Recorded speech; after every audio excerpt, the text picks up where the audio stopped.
Can a presidential administration speed up God's prophetic calendar? We'll talk about that this hour. See, here's the key. Once again, Genesis to Revelation.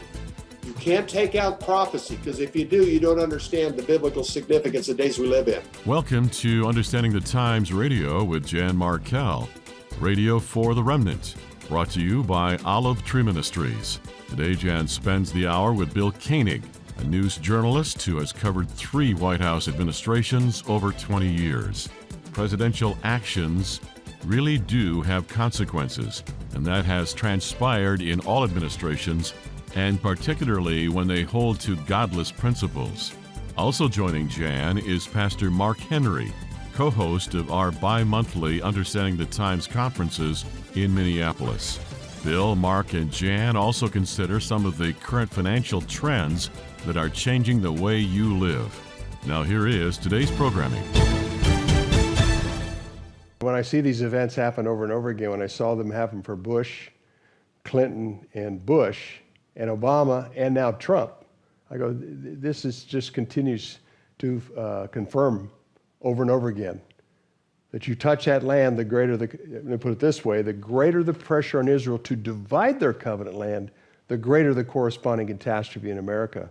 And Gary, I've even seen hurricanes, Hurricane Earl in 2010 go back to the ocean when Clinton and Obama said we will not pressure Israel to make peace with the Palestinians or vice versa. It was a Category 5, became a 2 and went back to the ocean. Or when President Bush was standing, George Bush was with Ariel Sharon at the UN in September 2005 when he said, we will not pressure Israel to do what they don't want to do. Wow. Ophelia, that was about to hit the Outer Banks of North Carolina, dissipated and went back to the ocean. And it's, you know, that's why I say the greater the pressure in Israel, the greater the corresponding catastrophe. When I see Israel's land being the focus of the leaders of the nations, you can feel this collective fury and see this atmospheric reaction. It's a mystery, but at the same time you see this, it's like the collective fury or the fire, the wrath of the God of Israel said, that's my land. I do not intend for Judea, Samaria, the biblical heartland of Israel, or the city of Jerusalem to be an Arab state. Welcome to the program. I'm so glad you can join me for the hour, and I'm spending the hour with the familiar voice of Bill Koenig, whom many of you know from many sources, actually. His web outreach will give that info, his books, my conferences as a guest on this radio program. I began working with Bill in 2002. He's been at 6 of my conferences here in the Twin City area and will be with us next Thursday, May 11th, at our spring Understanding the Times here in the Minneapolis area. And we will live stream this to the world. We'll say more about that later. These are our bi-monthly meetings in conjunction with Pastor Mark Henry here in suburban Minneapolis. Pastor Mark Henry also in studio with me. Gentlemen, welcome both to the program. Thank you, Mark, for coming in. Glad to be with you, Jan. Bill, welcome to the program. Thank you, Jan. Bill, you have been reporting on things in Washington for over 20 years. You were a White House correspondent there for years. You continue to be doing electronic newsletters and speaking about the situation in our nation's capital. And my observation is, certainly in recent years and even decades, those in power care about only that power and financial gain. Tell me how things have changed, and I mean kind of in a paragraph or two, how things have changed over the time that you have been observing and writing about these things. Starting in 2001, being at the White House in the beginning of George W. Bush's term, I was so surprised at the level of vitriol and hatred of the leftist media, which was the majority of the people in that press room, towards Republicans, towards conservatives. Ronald Reagan had a lot of challenges with the media. George Herbert Walker Bush did. And then to watch on a daily basis, they were constantly after Bush. At that time, we were involved in Iraqi freedom toward the end of 2001, and it just continued like that. After 9/11, and then the Iraqi war, and then up to Katrina. He was always being questioned, and the whole mindset was, we don't like conservatives. And then Obama came into office. The media became more and more, obviously, they could do whatever they wanted to do there with Obama because he was their guy. He was a leftist. He was the guy that was in favor of same-sex marriage. He was the guy that posted on the day that he was inaugurated the LGBT agenda. He was the guy that spoke of racism in America. He was the perfect guy. Majority of the White House media, this was their guy. And then Trump came on, and Trump took him on. They didn't like that. Sarah Huckabee Sanders and other White House press secretaries had their hands full. But I think also, Jan, you and I have talked about this before, the level of influence of Twitter and the social networks, Facebook, TikTok, have had a dramatic impact on the animosity, the vitriol, and the dislike of conservatives. And they use those tools. The Democratic Party and their powers to be use those social networks to intimidate almost anybody that opposes their way of thinking. So you have been chronicling between your website, your books, your speaking engagements, etc., how prophetic events have unfolded, certainly since your time there, which obviously is now over 20 years. How do you see the Biden administration furthering God's prophetic calendar? Number one, getting out of Afghanistan the way we did was a disaster. And leaving that Bagram Air Force Base to a future Chinese base, we had $50 or $60 billion in equipment at that base. The embarrassment of the way that we left. I remember when Obama was in office, the allies didn't trust him and the enemies didn't fear him. What we're seeing in the Middle East is a continuation of the Obama Middle East plan, favorability toward Iran, at times coming across weak, trying to force the Saudis to produce more oil, which was a joke when we have a phenomenal amount of oil and gas in the United States. So I think just his posturing, the empowering of Iran, Obama did, attempting to do that again, outside the fact that he and his administration are not the type to do anything. With Secretary Austin, General Milley, and others, they're worried more about the woke and LGBT and those kind of things. Yeah. And also, I'll make this a quick note. I think the situation with the United States and NATO against Russia and the Ukraine has brought Iran and Russia closer together than ever before. Also, an isolation of Israel by both Russia and the Ukraine. Ukraine wants help, Russia doesn't. And then also the situation with Taiwan, the role there, and also the compromise of the Bidens with the Chinese. Yes. So these are final day markers that are being accelerated by the Biden administration. Yeah, and Jen, as I think about that question, how is this tying into prophecy? Back in the 80s when I trusted Christ as my Savior, I'm reading through the scriptures, and I didn't find America as the world superpower.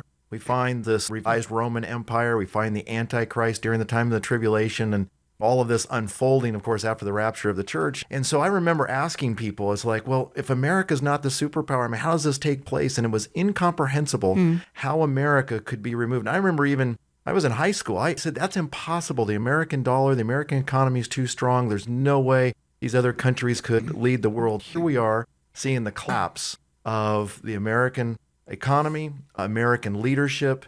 Literally on every front, we are being reduced to a middle power. And mocked on every side. And we're seeing this unfold right before our eyes. So is President Biden involved in this? Absolutely. Whether he knows it or not, and I'm a patriot, I'm for America. America's a land of people and an idea that all men are created by God and equal. Those are under attack, but this is part of the unfolding of the last days, and we're seeing it right before our eyes. It really is. So, Bill, about a week ago, Joe Biden actually stated that he is going to run for president in 2024. Sorry, that does seem unthinkable. Do you have any idea, and you and I have talked privately about this, and I know you feel that he may be nominated, but it's not going to go very far. I think you even feel that Gavin Newsom will be stuck in there as a candidate. Just give me your thoughts on that. I think a lot of people, including myself, are surprised that Biden has got through 2.5 years. Yeah, exactly. It's obviously diminishing cognitively, and some of the gaffes he does on a weekly basis have been very problematic. I know some of the key people that have been in his administration, for the most part, whether Obama was outside administration, Susan Rice, Ron Klain, and others have been calling a lot of the shots. So one other quick note here, as far as Biden's prophetic final day role, is what you covered so well with a lot of your guests, the World Economic Forum, the digital currency, the digital passports, the program you just had with Michelle about the World Health Organization, trying to get the United States part of, or being obligated to the World Health Organization. So right now he's serving a purpose for the globalists, the guys that want to be in complete control of everything. So I think, with a long answer to your question, Jan, I don't see how he's going to make it physically and mentally. And I think that we're going to continue to see it diminish. I think at this point, Gavin Newsom's probably best known guy within the Democratic Party. And very likely he could be a formidable candidate unless somebody comes up, a governor or somebody like that. I think we have a lot of surprises ahead of us between now and 2024. Mark Henry, I don't think we've lived at a time when the prophetic events that have been referred to here, and there have been half a dozen of them, quite frankly, there are probably dozens and dozens, have been unfolding at the rapid pace that we see now. No, and it's interesting, when you read Daniel chapter 9, and it talks there, Daniel, seal up the things that he's talking about. And he says, but they're going to be revealed. They're going to be understood when two things happen, when people travel to and fro throughout the whole earth. And then secondly, knowledge increases. And you think about those two things in light of human history. My grandmother used to go to church in a buggy. My great-grandmother, she raised me. And she would talk about they'd have to get the horses and they'd have to hook up the buggy. So if you go back through human history, all through human history, as fast as a horse could go, that was the speed of man. But now, and you think about knowledge increasing, AI technology, the compounding of that. And so we're seeing these things happen at a very rapid pace. We shouldn't be surprised. It should move everyone's heart to believe in the Lord Jesus Christ and seek him these days. If you just joined me, you're listening to Understanding the Times Radio. I'm Jan Markell. Have in the studio with me Pastor Mark Henry, Revived Church, Brooklyn Park, Minnesota.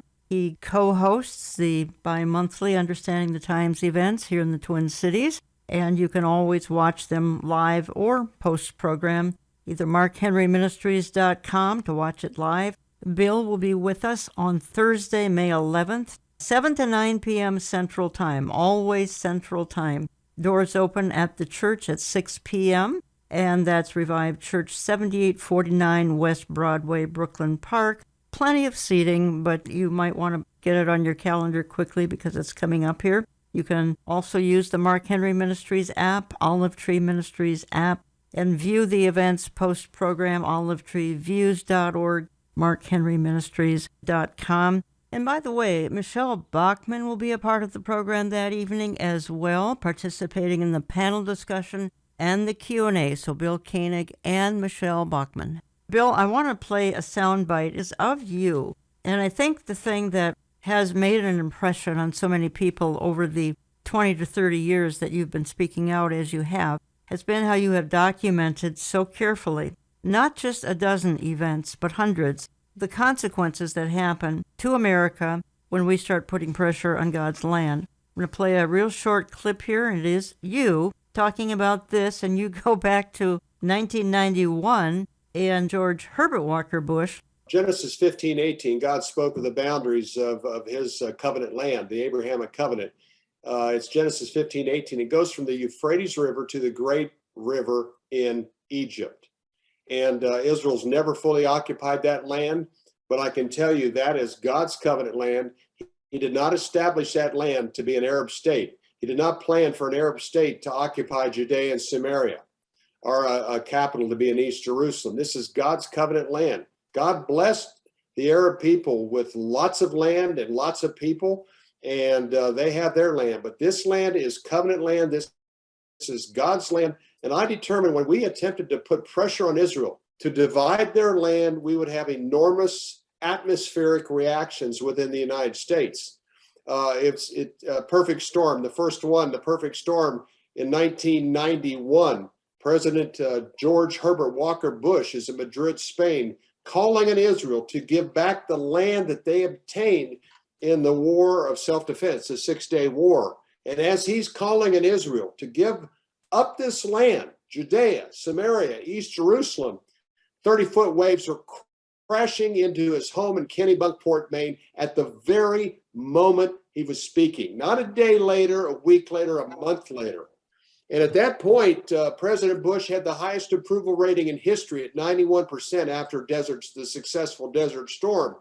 And from that point, after the Madrid conference, it was one problem after another, one gaffe after another. He lost his campaign manager. Ross Perot was in and out of that election, only to be defeated by Bill Clinton in that upcoming election, 92. Unbelievable. And many other events. I studied, there's 126 events in Eye to Eye, record-setting catastrophes. And I noticed the greater pressure we put on Israel to divide their land, the greater the corresponding catastrophe. In other words, happening at the same time. And every president that's attempted, well-meaning, hoping that Israel would live in peace, but every president went along with giving up that land for a future Arab state or a future state, there were consequences. If you'd like to actually read the book that Bill is referring to, Eye to Eye, Facing the Consequences of Dividing Israel, it is a wonderful and a fascinating book. Find that at his website, watch.org, watch as in watchman. And the other book he's written is Revealed, Obama's Legacy. Bill, is the pattern continuing even as we speak? Absolutely, Jan. It happened in Texas during the major freeze in February of 2021. There was 4 things the Biden administration did in about 72 hours. And that polar vortex came and hit Texas like, man, unbelievable. The way it hit, the disruption it caused. Another major event happened when he had Prime Minister Bennett in the White House. He was putting pressure on him to go forward with the peace process. We had another record-setting weather-related event happen at the very moment that he was in the White House with Prime Minister Bennett from Israel. And then last summer, Ian, that was a massive, going to be the second or third biggest event in U.S. history that was taking place as Biden's at the UN calling for Israel to go forward and take the peace process as serious. They had forced Lapid from the interim Prime Minister UN to talk about his favorability of starting a peace conference. Ian came ashore shortly thereafter. That was an incredibly costly event. You see these events, and it's hard sometimes, especially for the people that live through these hardships. But I've documented over and over again 126 events in Eye to Eye, plus we've added another 14 that took place during President Trump's time in office, as well as 4 or 5 that have happened since Biden took office. And what's interesting now, we've had tornado outbreaks recently. Yes. From my history, the major hurricanes happened during the Bush and Trump terms, and major record-setting tornadoes took place during Obama's time in office and now Biden's time in office. Mark Henry, from your position as a pastor, do you feel that the sheep, I'm not referring necessarily to everyone in your congregation, but in general within the corporate church, even understand some of the concepts we're talking about here?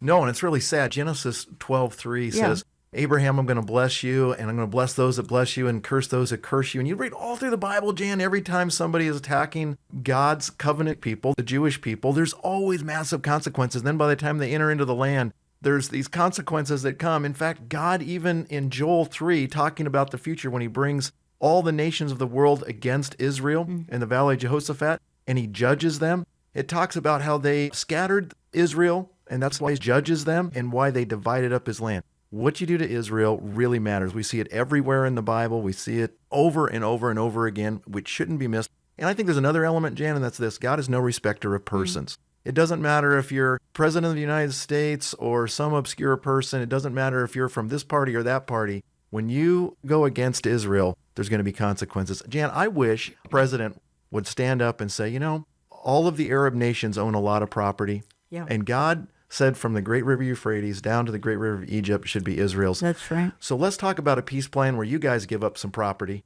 and give them that. Mark, before we even take a midpoint break here, we need to have you talk about, and again, now we're back to referring to what's coming up on May 11th. At your church here in Brooklyn Park, Minnesota, northwest suburb of Minneapolis, the Pastor's Huddle. What is it? Why are you even pursuing a Pastor's Huddle? Jen, one of the things you and I have often talked about is how we need to strengthen the church and help people understand the great truths and realities that God has a plan for Israel. He has a plan for ethnic Israel. He's got a plan for the church. And at the end of the time of the Gentiles, which we're currently living in, there's going to be this rapture, and God's wrath is going to fall upon the world and is going to bring Israel to a place of repentance. And we're going to see this great revival. All of Israel will be saved at the end of the tribulation period. We need to be sharing these things. And so just as you and I were talking, I was so blessed as you and I just started brainstorming and thinking about how we can strengthen pastors along these lines. So we started the Pastor's Huddle. The first one's going to be this May. It's going to be 3 days. Pastors come in. We've got a good friend of mine, Dr. Michael Powell. He's a longtime servant of the Lord, graduate of Dallas Seminary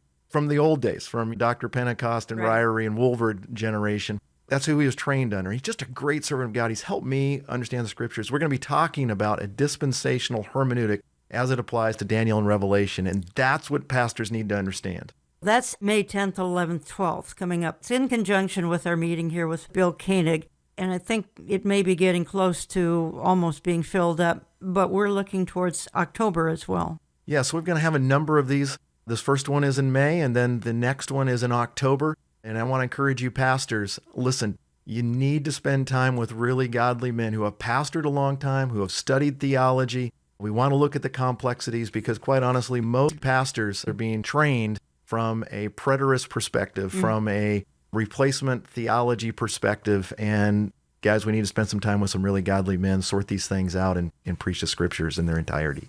Bill Koenig, one of your burdens, and mine, and for that matter, Mark's as well, is the fact that there are at least 100 million, let's keep it to America, 100 million Americans attending replacement theology churches. Mark and I have talked about that on air before, at our conferences before. Let's hear it from your perspective. Why is this almost a catastrophe? Well, in 2004, the Lord put in my heart to look at all the major churches in America and add up the total. And at that time, Jan, it was 100 million American church attendees that went to replacement theology churches. It's probably somewhere in that area today, maybe a little bit less. But the bottom line here is we have a majority, about 65% of our church in America, that has no understanding of the biblical significance of the state of Israel, no idea that God is going to judge the world. They have no idea of Christ having a millennial reign. And most important for us as evangelicals, and even thought of a rapture. They have no idea or understanding of a rapture. So these four things, most of the people that are in church in America have no idea or understanding. And again, the biblical significance of God's time clock, which is Jerusalem and the state of Israel. This is a tragedy of our lifetime. I concur, Bill, and I have ministered in some of the denominations represented in your list there. And there are some wonderful people in some of these churches. They have no idea what they're missing out on. They have no idea that not being able to understand God's plan for the ages using the Jewish people is sort of the center of our faith, which sadly there are too few denominations even touching on.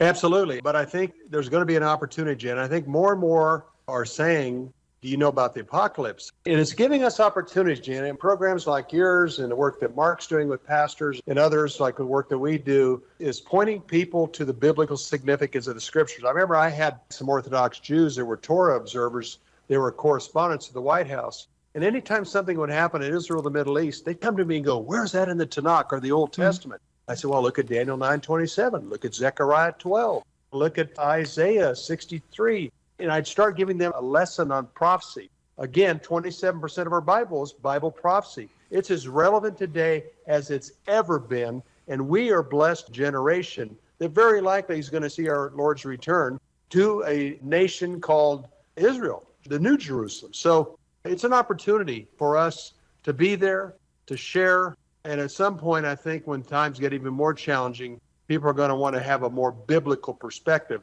something that a lot of people don't even have. I wish that time would hurry up. You're right. I can't keep up with everything that's happening. Mark, and I know you refer to things from the pulpit all the time. I'm sure you have trouble keeping up and inserting everything into the messages that you give or programming like this because it's breaking so fast. Never like this in my lifetime. Hal Lindsey once said that he used to read the newspaper every day and was hoping to find something that would connect to prophecy. And if he found one, he just said he was so excited. I found something that I can use in my program or whatever. And today, it's like, Jan, which one do we pick from? Or you take a newspaper, fold it up, and throw a dart, and you got three of them. Bill, let me hit one more topic before I take my midpoint break here. But we have a former U.S. president under fire. They're trying to indict Donald Trump, although they never seem to arrest or indict anyone on the left for similar concerns. Where do you see this going? Jan, when you think about it, look what Trump has been under. The attack he's been under since the day that he declared his desire to be the nominee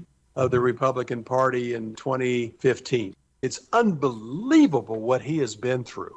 And at times that we talk, he doesn't help himself. Right, he doesn't. For the most part, this is absolutely absurd. The Russian hoax, the ridiculous correspondence you have with the president of the Ukraine, and the amount of money that's been spent by the Democratic Party in Congress trying to find something, his nonprofits in New York, his financial records, it is unbelievable what they have put him through. And now he's going through this case. They're trying to embarrass him in New York.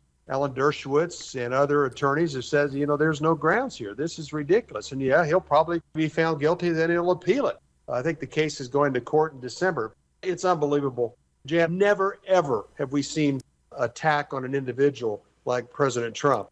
I tell you what, he accomplished a lot being under constant daily pressure. But I think in many ways, history will treat him like a Ronald Reagan. I mean, he did a lot of remarkable things. Just think what our country would be like today without the 200 judges that he was able to put on the bench. Look what happened in the Middle East. No wars, took down Soleimani of Iran, al-Baghdadi, ISIS, and he did more for Israel than all previous presidents combined. He's a threat, but I tell you what, his base is loyal, and in the polls, he is at this point likely going to be the nominee of the Republican Party again in 2024. I encourage you to sign up for Bill Koenig's weekly e-newsletter. That's Koenig's Eye View from the White House, and you can sign up for it at his website, watch.org, watch as in watchman, watch.org. And again, find his books posted there, Eye to Eye, Facing the Consequences of Dividing Israel, and Revealed, Obama's Legacy. I have in studio with me Pastor Mark Henry. You can reach him at markhenryministries.com, markhenryministries.com. He pastors Revive Church in Brooklyn Park, Minnesota, northwest suburb of Minneapolis, revivebrooklynpark.org, revivebrooklynpark.org. We carry his book, which is titled The Man Code, 12 Essentials Every Man Needs to Know. You can find it in my online bookstore, olivetreeviews.org, olivetreeviews.org. And Pastor Mark, your services at Revive Church in Brooklyn Park, Minnesota, the times would be? Saturday at 4 p.m. and then Sunday morning we have a 8 and a 9:30 and 11 o'clock, and the Lord's really blessing. We're really excited. Fantastic music if you like traditional music. Sunday, 8 a.m. and 9:30 a.m., and your Saturday and Sunday at 11 a.m. be more contemporary, correct? That's right. We're going to come back. I've got a lot more questions and issues to talk to with Bill Koenig and Pastor Mark Henry, and we'll do that in just a moment or two, so don't go away. I'm coming right back. Well, FDR had a very, in many ways, a problematic relationship with the Jewish people. There's a lot of Jewish Americans today, and even Jewish Israelis, that were furious at FDR for turning away Jews that wanted to leave Europe and come to the United States during the Holocaust. And as I mentioned, that letter that he had with Saudi Arabia was to appease them. The king of Saudi Arabia, King Saud, had gone back and forth with his concerns with FDR about Israel becoming a state. And then to be replaced 7 days later, supernaturally, the way I look at it, replaced by a man, Harry Truman, who history says by the age of 12, he had read through the Bible twice. He had a Baptist background. His mother was a very strong believer. And his State Department overwhelmingly opposed a state of Israel, a Jewish state in the middle of the Middle East. And he, through his courage and his biblical and family understanding, and his close friend, Eddie Jacobson, a former business partner, who was a Jewish man who was very strong on the importance of Israel becoming a state, had an influence on this very key decision. And on May 14, 1948, Israel became a state, fulfilling Bible prophecy. And welcome back. You're listening to Understanding the Times Radio. That was the voice of Bill Koenig, and you've heard him on this program probably a couple dozen times or at my conferences. Learn more at his website, watch.org. My in-studio guest, Pastor Mark Henry. Learn more at markhenryministries.com. Bill will be with us on Thursday, May 11th at 7 p.m. Central Time. Revive Church, Brooklyn Park, Minnesota, live streamed to the world.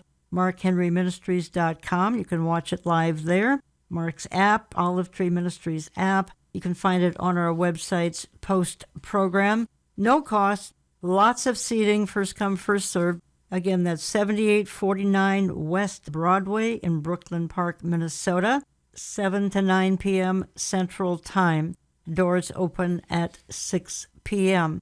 And by the way, Michelle Bachmann will be a part of the program that evening as well, participating in the panel discussion and the Q&A. So Bill Koenig and Michelle Bachmann. Bill Koenig, I want to get back to discussion with you here quickly, and that would be, we talked about the favor President Donald Trump showed on Israel, moved the embassy from Tel Aviv to Jerusalem, etc. He did so many things, it'd take us about 10 minutes to list them all. You feel he made a major mistake, and I think that would be January 28th, 2020, when life as we know it changed, certainly in the Western world. Talk to me about that. President Trump was such a great friend of Israel, as previous presidents Clinton and Bush and Obama had promised to do during campaigns to move the embassy from Tel Aviv to Jerusalem. Trump did it. But on January 28, 2020, through the efforts of his son-in-law Kushner, he introduced the Peace to Prosperity plan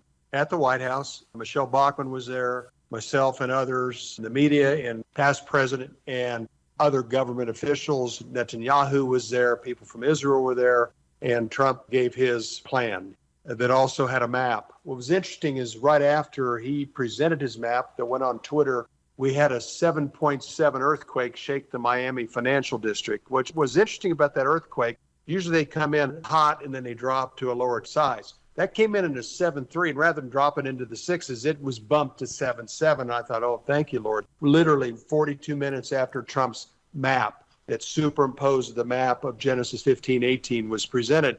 Also, later that afternoon, Peter Navarro, a White House advisor, was telling President Trump previously, but especially that afternoon, was telling Fauci and Azar, the health secretary, and Mulvaney, the chief of staff, we've got a huge problem. It's called coronavirus. We need to start shutting down air travel to China. They kind of laughed him off. So Navarro was furious. So the next day, January 29, the day after the peace plan, the Trump-Kushner plan was introduced at the White House, and Netanyahu back, Navarro said, we're going to lose 1 million people. It's going to cost us $3 trillion unless you do something immediately, develop a task force. I also wrote a commentary, Jan, life in America before January 28, when there was great favor on President Trump and our country, to life after January 28, when the coronavirus COVID crisis hit the United States and the world, and also hit those countries that opposed the Trump plan but have favored their two-state plan. It is a distinctive difference in life in America starting with January 28, 2020. And you feel this is a direct consequence because of the action that would disfavor Israel. In other words, some of the territory that does belong to Israel in the Peace to Prosperity plan, and again in the Abraham Accords that would come up a little bit later, some of that land could be in the future sacrificed for either Palestinian lands or even a Palestinian state. Absolutely. The plan called for 70-80% to be set aside for a Palestinian state. Ambassador Friedman had told some audiences, well, we never really expected the Palestinians to fulfill their obligations. And at the Jerusalem Prayer Breakfast in Houston in February, I talked to former Chief of Staff Mark Meadows. I said, Mark, there was a distinctive difference when that plan was delivered. He said, well, we never thought they would accept it anyhow. I said, Mark, it doesn't matter. It continued the two-state narrative. You talk about a future Palestinian state in 70 to 80% of Judea and Samaria, and it talked about a future capital in East Jerusalem. So I don't care whether you guys meant it or not, life for the Trump administration changed dramatically on January 28, led to a COVID crisis, but led to vote by mail, the outcome that many of us were concerned about. Right. Your thoughts, Mark? Jan, it just shows that God is no respecter of persons again. Here, the president who had moved, and I remember going to Israel for the first time, and you'd go into Tel Aviv and we'd see the U.S. Embassy, and our Jewish friends would always say, our guides, and they would say, oh, if we could just move that to Jerusalem. And he does that. And, he does so many wonderful things for Israel. And then he presents this two-state plan, and that's a demise. And God's no respecter of persons. Bill, where do you see things moving here ahead in the next year about the issues that we're talking about? Obviously, we have an election coming up in 2024, and that could change the face of everything. And I don't know if you have any insight on that. We already talked about that first half of the program where I know you feel that Mr. Biden is not going to be running on a second term, even though he has now officially announced that he will be running. If he did run and win, end of his second term, he'd be 86 years old. That's a little bit daunting. Where do you think this is all headed? A couple things, Jan, as we summarize what's happening with the Biden administration in the Middle East. China's making a move. They just worked out an arrangement between Iran and Saudi Arabia to amend their differences. China's become a bigger player. Russia is also a distinctive player. The United States seems to want to bail out, just like Obama did. Biden seems to do the same. Another big concern right now, the typical support that AIPAC, the big lobby group that supports the Jewish cause in Israel, who had great bipartisan influence, the Democrats, more and more of them are kind of moving away from Israel and their support of Israel, which is very concerning and problematic. At the same time, the support by the Republican Party for Israel and the country of Israel is stronger than ever and continues to get stronger. Israel's going to have to make a decision on what to do with Iran. They're developing sophisticated missiles right now that will be deployed in Syria, Lebanon, Iraq, and also Yemen. That's a big concern. There's 150,000 rockets on Israel's northern border right now. And I think, Jan, the last time I heard a couple months ago, there's 15,000 Iranian missiles now pointed at Israel from Syria and Lebanon. There's going to be a tough decision to be made. I think part of the reason Netanyahu's the prime minister in Israel is a majority, 75-80% of Israel, wants him to be the prime minister at the time of conflict with Iran. He's been so eloquent over the years talking about the Iranian threat. So I think between now and the 2024 election, there's going to be some tough decisions made by our administration, but especially in Israel, on what to do with the Iranian threat. One other thing I noted in the first half hour is because of the Ukraine-Russian conflict, Iran is helping with drones, and their defense and military and political relationship has improved dramatically because of the Ukraine war. We continue to watch Turkey, Erdogan, Iran, and Russia as they move toward their Ezekiel 37-38 position in the Gog-Magog conflict. Bill, what do you see as the red line for Israel acting? I'm shocked that they've waited this long. Yeah. Is it the current division within the state? I mean, help me figure that out. 2016, according to previous U.S. ambassadors from Iraq and Syria, Jeffers and Crocker, they were concerned that Israel was very close to striking because at that time there were Syrian, Iranians, and Russians just above the Golan Heights inside of Syria. So it was very close to something happening that summer. Then everything calmed down a bit and then moved into the 2016 election. The problem in 2016, Netanyahu could not get the support from his defense industry, his defense minister, and then Gantz and others and previous defense ministers have opposed a unilateral preemptive strike by Israel on Iran. So I don't quite know where it is right now. I know there was a plan in 2012 that Netanyahu had that Obama said, hey, don't do it. It was pretty decisive. Hydrogen bombs, nuclear bombs, EMP, etc. So I'm throwing a lot of content in there that Israel has had a plan. The good news is now I think they have 30 or 35 stealth bombers that have been provided by the United States, which helps them dramatically. Long answer to your question, Mark, but I know we're getting much, much closer, and Iran just seems bent on, determined to attempt to wipe out this Jewish state. They will be very unsuccessful. We do know that. He that keeps Israel neither slumbers nor sleeps. You are listening to Understanding the Times Radio. Jan Markell. Have in studio Pastor Mark Henry from Revived Church, Brooklyn Park, Minnesota, where we hold our bi-monthly Understanding the Times prophecy and current event happenings. Lots of people have been watching online. We appreciate that. I'm sure way over 1 million at this point. I'm just transitioning for a moment. I got an email. I'm just going to read 2 lines of the email because I kind of like to talk about the financial situation for at least a minute or two here. I'm keeping this person anonymous. She says, my question is, with all the talk about digital money and digital passport, are we as Christians to be okay with utilizing digital money, digital passport?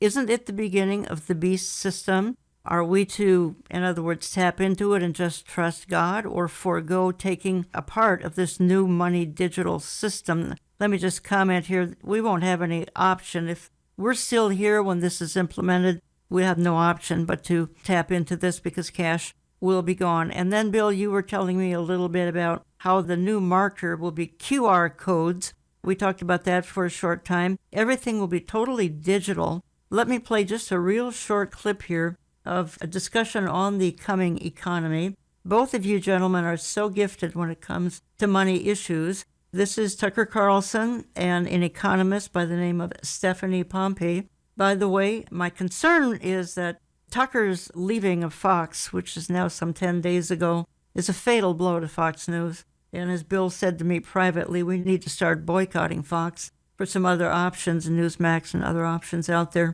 But this is Tucker. This would have been a few months ago, and an economist. In other words, are we heading to another crisis like 2008? I don't know that we know that answer. I think the possibility of that happening is very, very high. Stephanie Pomboy is an economist. She founded Macro Mavens, where she is the CEO. She joins us tonight. Stephanie, thanks so much for coming on. So can you just give us your coolest, most detached assessment of what we're seeing? This seems like a big deal, is it? Well, I mean, I can't believe that you're not allayed by listening to Treasury Secretary Yellen. I mean, clearly she's got the situation in hand. I also am just stunned, Tucker, that you don't believe that diversity, equity, and inclusion are the root of a sound financial system. I mean, come on, where have you been for the last year, Tucker? It's time for the kids to be quiet and let's get some real economists here who aren't just repeating Atlantic articles. This is insane. It is absolutely insane. And the layers of insanity. I mean, I can't even believe the videos you showed about the people at SVB,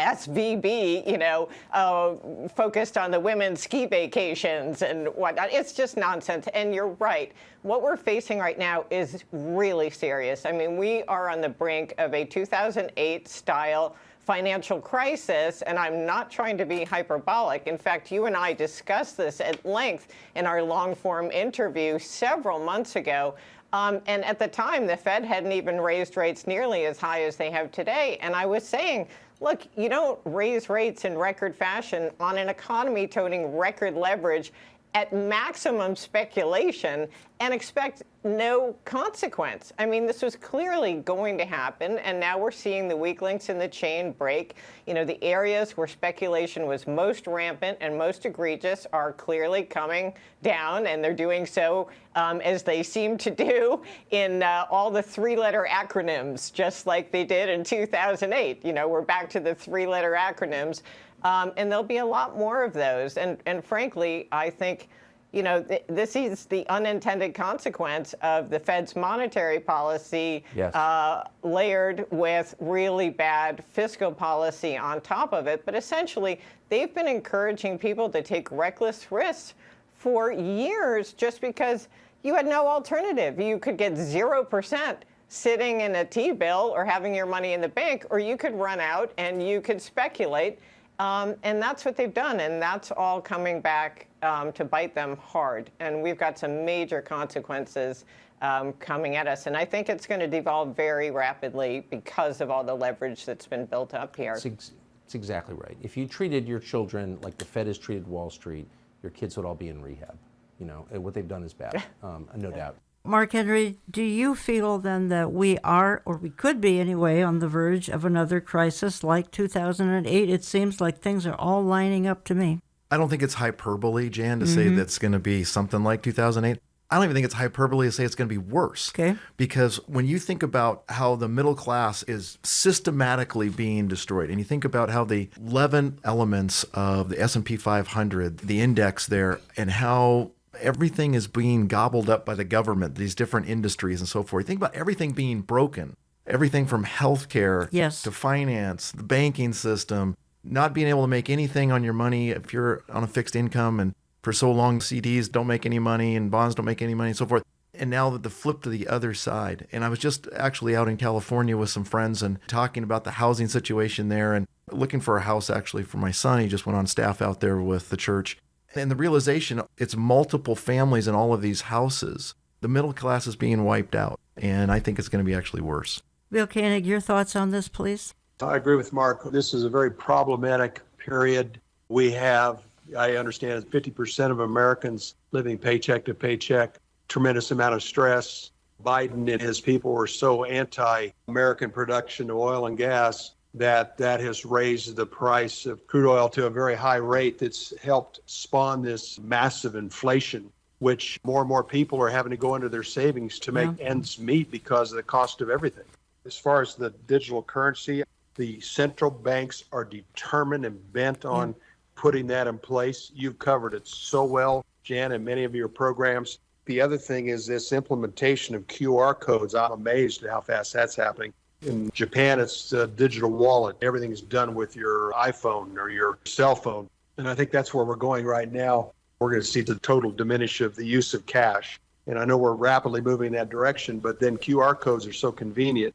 I don't think by people using a digital currency or a QR code is the mark of the beast, but it's definitely going to move into that direction of the future mark, the implanted mark. To buy or sell, you have to have the mark. But this is definitely moving in that direction, the electronic form of financial transactions. And then we also have cryptocurrencies, another component to this. Federal Reserve wants control over everything, and I question their policies right now again.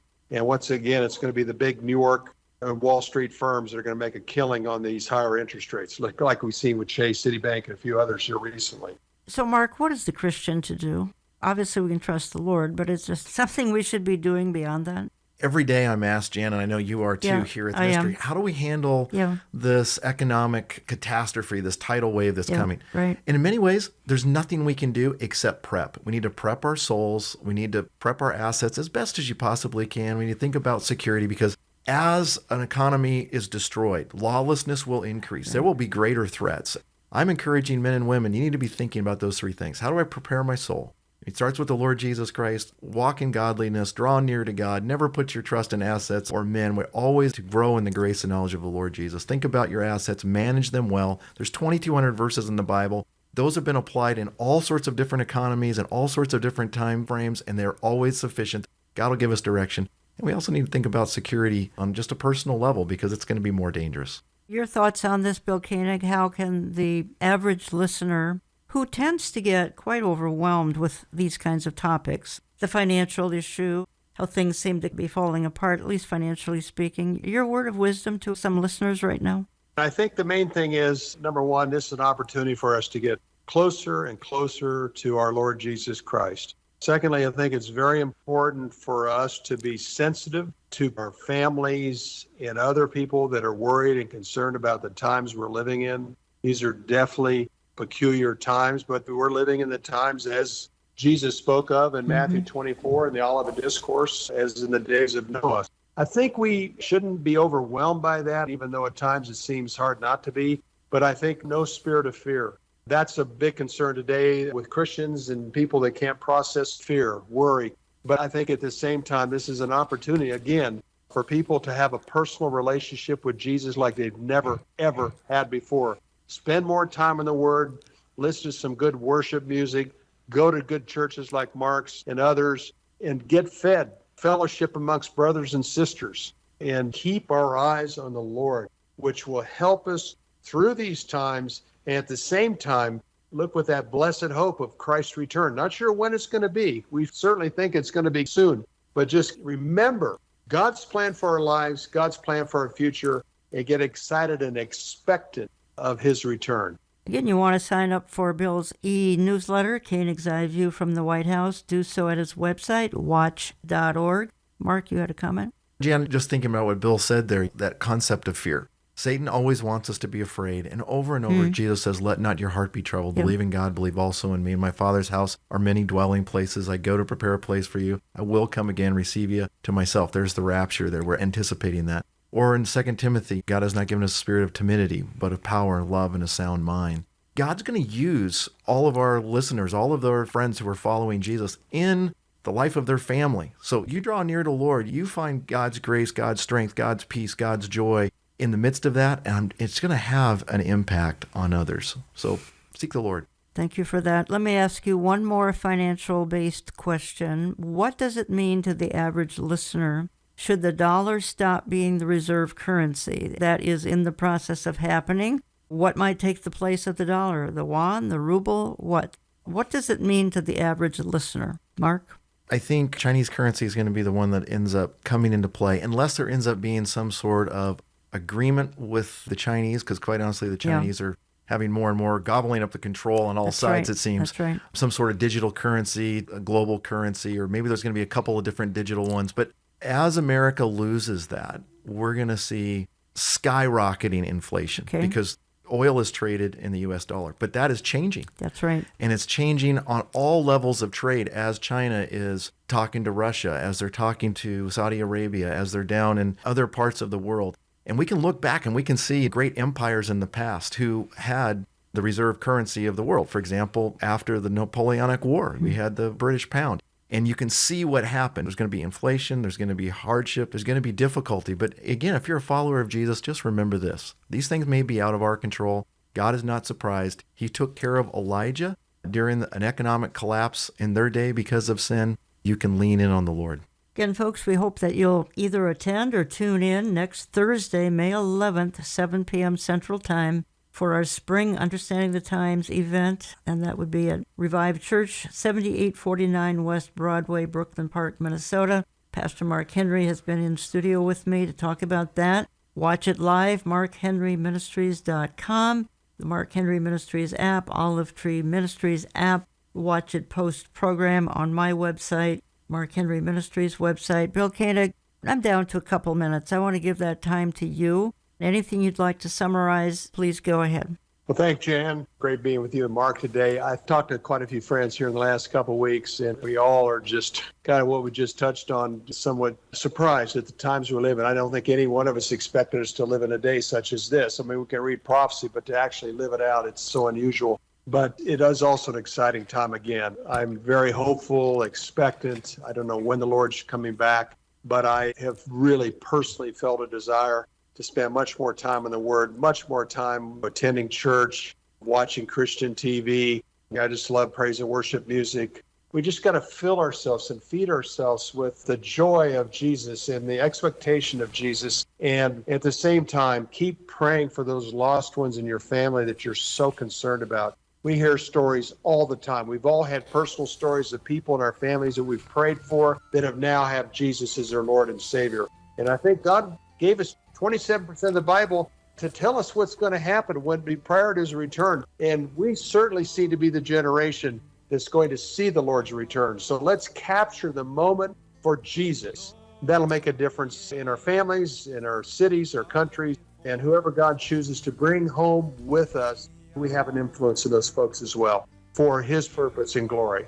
Bill Koenig, thank you for all you do. Pastor Mark Henry, thank you for coming in today as well. Again, I'm going to just go out of the program here with a comment or two, because no matter what is going on in this world, no matter what evil ensues, we are told that we can have peace and calm in his presence. We've tried to emphasize that this hour.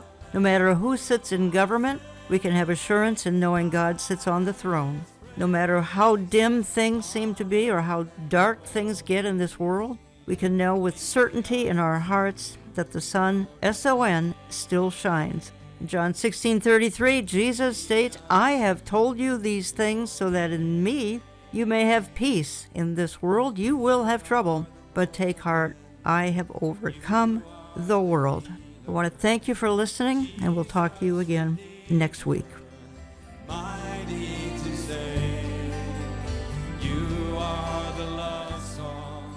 Contact us through our website, olivetreeviews.org. That's olivetreeviews.org.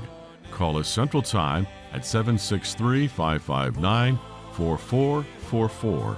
That's 763-559-4444. We get our mail when you write to Olive Tree Ministries and Jan Markell, Box 1452, Maple Grove, Minnesota, 55311. That's Box 1452, Maple Grove, Minnesota, 55311. All gifts are tax deductible. Our times are in his hands, as the Bible says, so they really aren't out of control. God has all things in control. You are engraved in the palm of his hand. But God allows disturbing world events to happen so that all things fall into place.